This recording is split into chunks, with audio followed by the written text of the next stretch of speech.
मतलब होता है आदिवासी भारत। साथियों, भगवान टंट्या भील का संघर्ष और जो लड़ाई थी वो मध्य भारत में थी, जिसे सेंट्रल इंडिया बोलते हैं। सेंट्रल इंडिया यानी आज जो 15 से 20 राज्य है, वहां पे टंट्या भील अपनी सामाजिक लड़ाई लड़ रहे थे। उस समय टंट्या भील का नाम सुन के पंडा जमींदार अंग्रेज हुकूमत के नाक में दम कर रखे थे और पतलून गीली हो जाती थी। हमारे भगवान टंट्या भील मामूली आदमी नहीं थे, उन्हें अंग्रेजों ने भगवान बोला है, लिविंग गॉड बोला है, हुड बोला है। लेकिन आज उसी के वंशजों को नंगा करके घुमाते हैं, मुद्दे आदिवासी समाज पे। टंट्या भील था तो उस समय पे नाक काट देता, हाथ काट देता था, लेकिन वर्तमान में टंट्या भील ना होने की वजह से आज हमारी आर्मी है क्या? हर समाज की अपनी अपनी आर्मी है। हर समाज उनके समाज को बचाने के लिए, उनके समाज के लिए संघर्ष करने के लिए, उनके समाज के बहन बेटियों की इज्जत आबरू बचाने के लिए उनके खुद की आर्मी खड़ी कर रखे हैं। लेकिन हमारी आर्मी है क्या? हमारी सेना है क्या? समाज को बचाने के लिए आर्मी की जरूरत पड़ती है, देश को बचाने के लिए आर्मी की जरूरत पड़ती है। वर्तमान में देश में चर्चा हिंदू राष्ट्र की हो रही है, लेकिन मालिक तो आदिवासी है ना। कौन सा राष्ट्र होना चाहिए? कौन सा राष्ट्र होना चाहिए? आदिवासी राष्ट्र होना चाहिए कि नहीं होना चाहिए? तो फिर ये लोग हिंदू राष्ट्र की बात क्यों करते हैं? साथियों, जो आदिवासी संस्कृति है, हम सिद्धू सभ्यता के वंशज है, जिसका इतिहास है 15,000 साल पुराना, और धर्म का इतिहास है 3 से 4,000 साल पुराना। तो आपको 15,000 साल पुराना इतिहास चाहिए कि धर्म का इतिहास चाहिए? आदिवासी लोग कुछ धर्मों में उलझे हुए, हिंदू बनाते हैं, ईसाई बनाते हैं, कुछ गायत्री परिवार वाले आते हैं, तो कुछ और संत पंत वाले लोग आते हैं। वो लोग हमारी घिनसरी माता कुल देवी को उखाड़ने की बात करते हैं, हमारी संस्कृति को खत्म करने की बात करते हैं, खतरेसनी करने की बात करते हैं। अबे हमारा वजूद और अस्तित्व हमारी संस्कृति से, और वही ये लोग मिटाते हैं, क्योंकि हमारी जो संस्कृति है वो हमारी पहचान है, वो हमें इस देश का मालिकाना हक प्रदान करती है।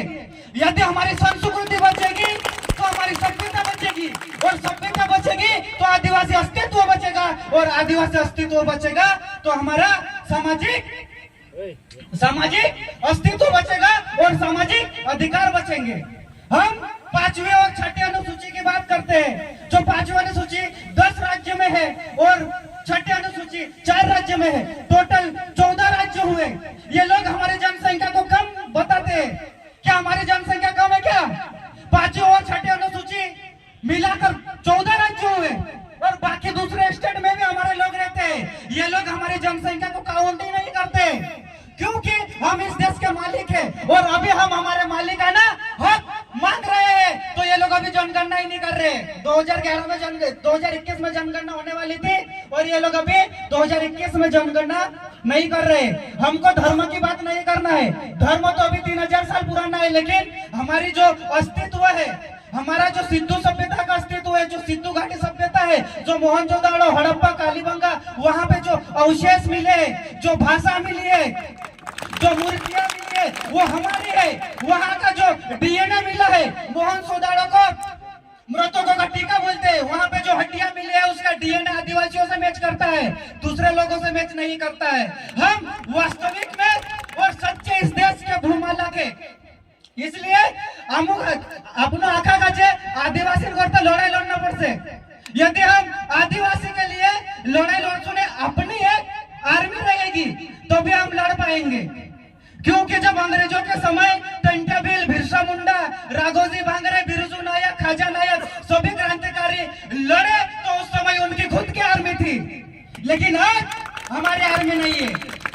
संगठन इस देश में आदिवासियों को बचाने के लिए 28,000 काम कर रहे हैं, लेकिन एक भी संगठन एक मंच पे आके नहीं बैठता है।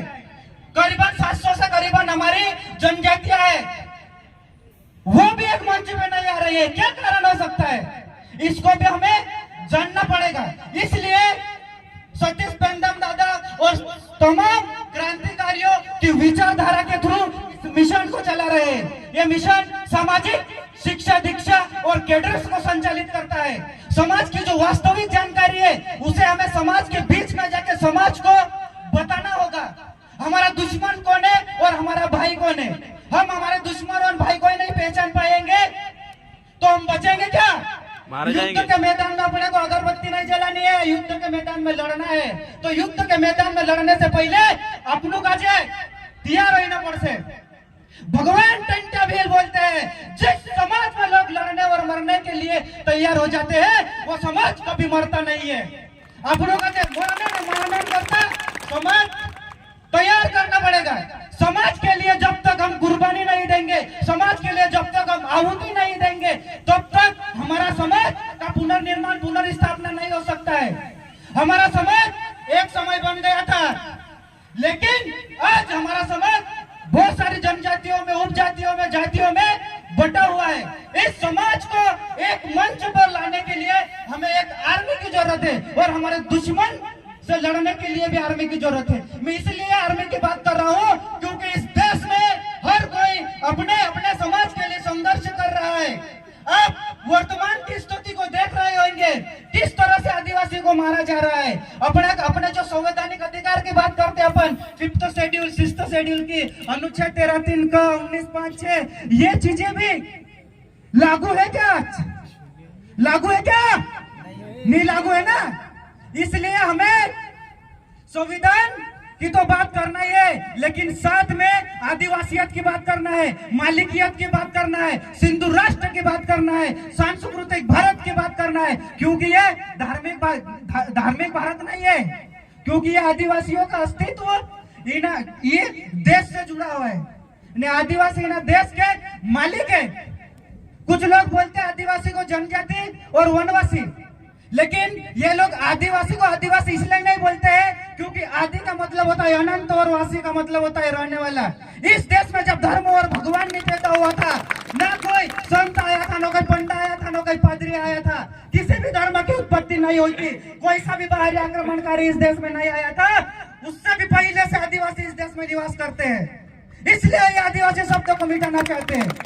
इसलिए हम आदिवासी भारत की बात करते हैं क्योंकि ये आदिवासी भारत है। अब मुल्क में राज तुम्हारा है इसका मतलब यह नहीं कि मुल्क तुम्हारा है, दफन पीढ़ियां हमारी जहां पर घर तुम्हारा है। जिंदाबाद, जय आदिवासी, जय बिरसा।